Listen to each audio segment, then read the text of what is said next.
Théo avait fait beaucoup d'émules, alors je suis très étonnée, vraiment très étonnée que ce soit si important pour la presse de savoir si les vaches sont nourries ou pas avant qu'on les abatte, vraiment c'est absolument dingue. Donc oui, quand j'ai fait la vidéo, il restait une centaine de vaches à abattre. Là, on ne sait pas combien il en reste vu qu'on n'a pas le droit ni de rentrer, ni de sortir, ni même de s'approcher à moins de 200 mètres. Mais en attendant, il y a quand même eu du ralentissement parce il y a eu des vétos qui ont refusé, et ça je le sais de source sûre, étant donné que j'ai même eu un veto qui veut garder son anonymat pour pas avoir d'histoire, qui a refusé et qui a eu son agrément sanitaire refusé. Voilà. Donc effectivement, il pouvait pas être banni de l'ordre des vétérinaires, mais en attendant, il a plus son agrément sanitaire.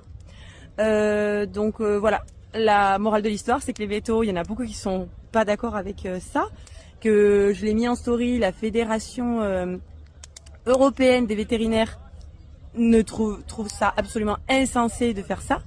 Donc voilà, j'aimerais bien savoir sur quelle pseudo-science vous positionnez pour faire cet abattage massif, parce que là on commence un peu à se poser des questions sur vos intentions là-haut.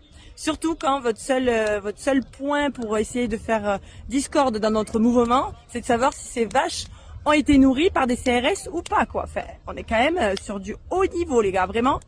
Bravo, vous nous montrez encore une fois votre incompétence, votre